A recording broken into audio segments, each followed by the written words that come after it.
celebrating 5,000 universally accessible bus stops.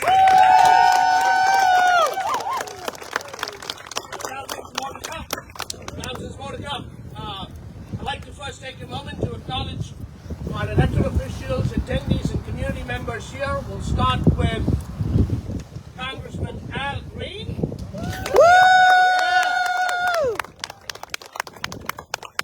Great day in the Land District. We have the President and CEO, Armando Colombo from the New England Clinic.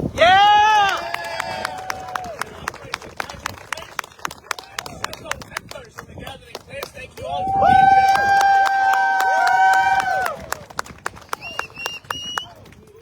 Not only have they been a great partner in this particular project, but they've also graciously allowed us to host this event on their property, so thank you. We also have the Willow Waterhole Conservancy, who's responsible for sidewalk improvements in the area. Partnerships between various organizations are often a critical part of the puzzle that comes together in achieving accessibility. We have Brett Byers, Bill King, and Bill Bohands here with us this morning. Thank you. And I absolutely love the trails that you all have around the water hole, and I'm a frequent user of that as well. We have my colleagues on the board here, Board Secretary and Chair of the Kaplan Strategic Planning Committee, Troy Taylor. Chair of the Joint Development and Land Use Committee, Board Member Diane Little. And of course, we have with us the President and CEO of Metro, Tom Lambert. Longest serving President and CEO in Metro's history, and will be retiring in a few weeks at the end of December after 45 years of service. So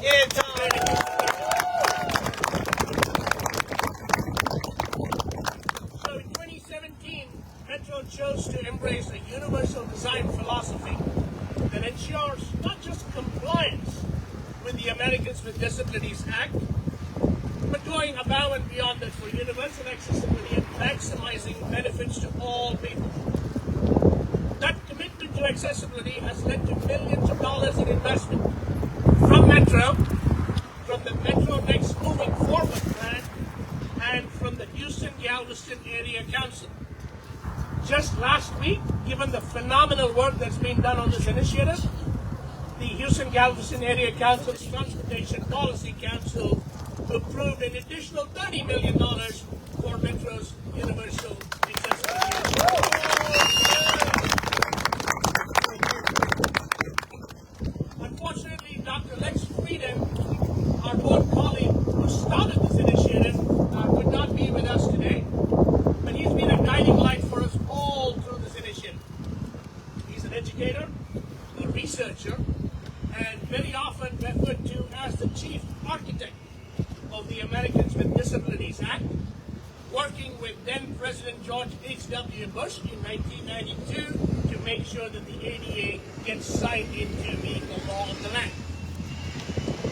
Next, would have wanted you all to know how much accessibility transforms lives. So, how did this all come about? Last year in September, Transportation Secretary Pete Buttigieg was in town, and at that point in time, we had completed 3,000 bus stops. And we had to repeat the number to him because he wasn't sure he heard it right. So we told him everything is big in Texas. So we do have 3,000 bus stops we've completed out of the 9,000 bus stops that Metro has across our service area. The Universal Accessibility Initiative is not just about widening sidewalks, connecting bus stops to the nearest sidewalk, larger bus pads, wheelchair ramps. Yes, all of those improvements make a world of a difference, but it's about the people. It's about making their life easier, more comfortable, and contributing to a culture of inclusivity. So on the face of it, these are simple projects. You see a bus pad and a bus stop, but there's a lot more nuance, a lot more to the detail. How do you prioritize which of the 9,000 bus stops go first? How do you ensure that you've got the real estate and the right-of-way to actually pour the concrete? Working with public and private stakeholders, making sure we are able to get permitting, working with our private sector and public sector partners. A lot goes into what is not the end, but just the beginning, if you ask me. Pouring the bus stop pad to be fully accessible, connecting it to sidewalks is essentially the first step before you bring in shelters.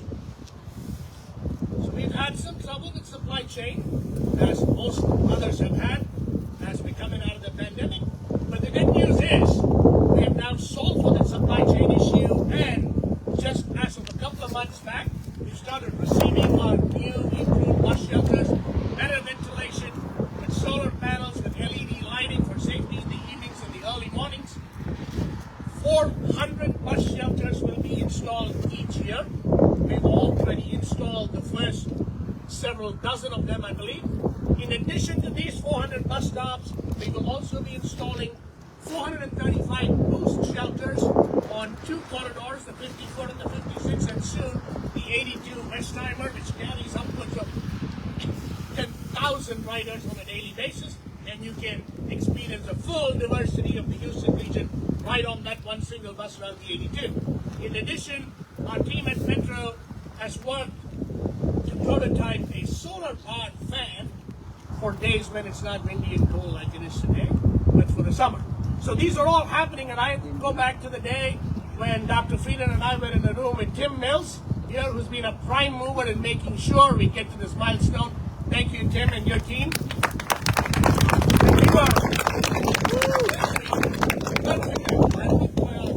do we bring the funding to get all of this done? And it is phenomenal to see that what started as a meeting in a conference room just a few years back has now translated into 5,000 bus stop improvements. So, personally, I think this is a big deal, 5,000 bus stops. I do not believe there is anywhere in the United States where this many bus stops have been improved in the country.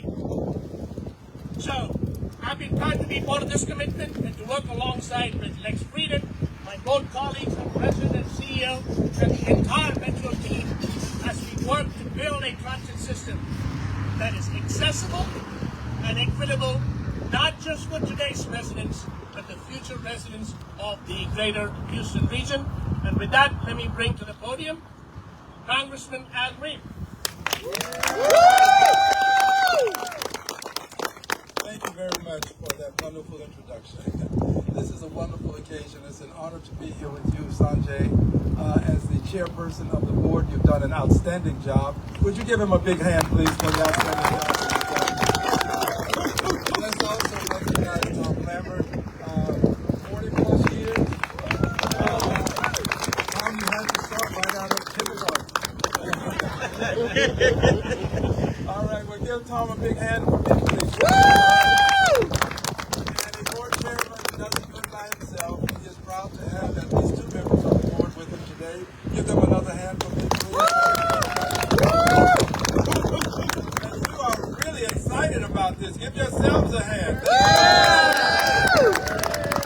Are you excited about the improvements? Are you excited about the bus rides? Are you excited about our Metro? Now let me just share this with you. A great ride does not start when you're on the bus. It starts before you get on the bus. It really does. Look, it's great to be comfortable on the bus. It's great to be respected while you're on the bus. But the great ride starts before you get on the bus. We've got to have a bus stop that is going to be safe, a bus stop that's going to be accessible, and a bus stop, quite frankly, that is going to be properly located in the community so that it is available to all persons within a community. I think this is what Metro is attempting to do, and for this alone, I think they should get a special expression of appreciation. Would you give one for Metro, please, for this alone? But a great ride, as I said, doesn't start when you're on the bus, and believe it or not, it does not start at the bus stop. A great ride starts in Washington, D.C. How in the world could this be, Al Green? Well, it starts in Washington, D.C. because In Washington, D.C., I, with my colleagues, we supported the notion of sending federal funds to Houston, Texas, $30 million of federal funds, so that we can have these improved bus stops, so that you can have this great ride, the great ride that starts in Washington, D.C., with your tax dollars coming home to you, so that you can have better bus stops and have a better ride. Let's give all of those facets of this process an expression of appreciation. Thank you. And I'm just closing with these words. I'm grateful to the transit workers. I just left Fiestas, and one of the things that we are doing now is giving expressions of appreciation, Sanjay, to the persons who worked through the pandemic. When people were afraid to go out and had to, the bus service was still there for you. There were people who were putting their lives on the line. Now, there are people who say the pandemic really wasn't that much. Well, it's easy to say that now. But when it was happening then, and I lost my friend whose life was taken from him, he visited his grandchildren, and he died as a result of acquiring COVID. I want to do something for the bus drivers. I want to acknowledge the drivers and all of those persons who were working during the pandemic so that we could still have bus service in this city. I want to give every one of them a certificate of special congressional recognition, and with the consent of the board and others, I will get it done. They deserve an expression of appreciation too. Because a great ride is something that you get in hot weather, cold weather, and even when you have a pandemic, you have to have a great ride. Thank you, everybody. Thank you.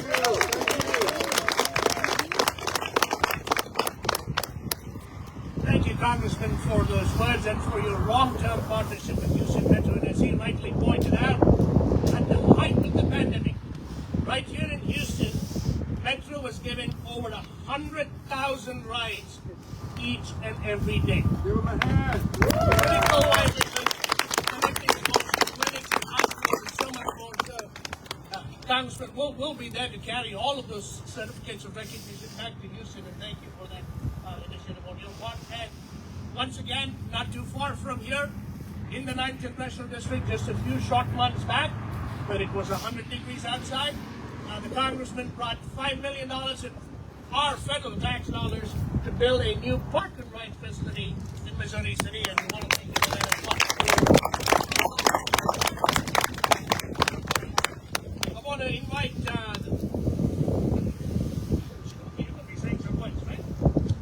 please give a big hand to the President and CEO of the Medical Clinic, Armando Colombo.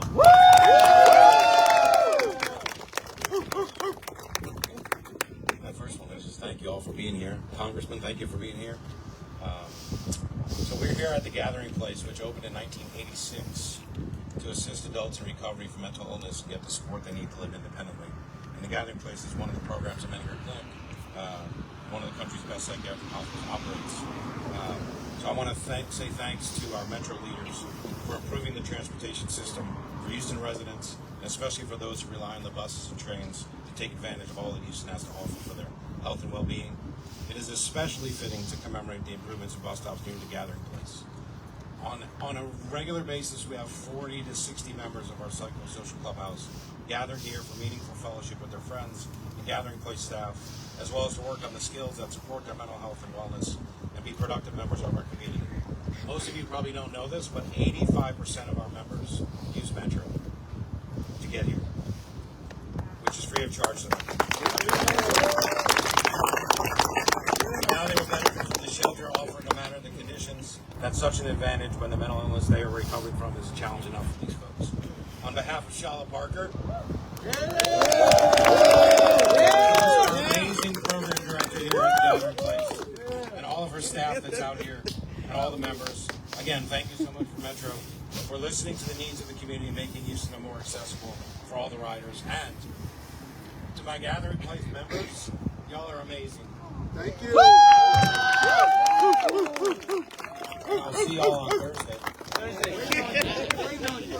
Everybody come on. Thank you, Mr. Colombo.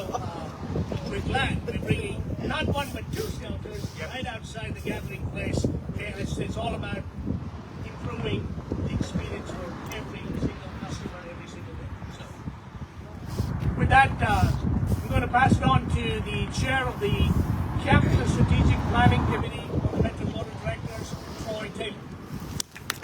Yeah.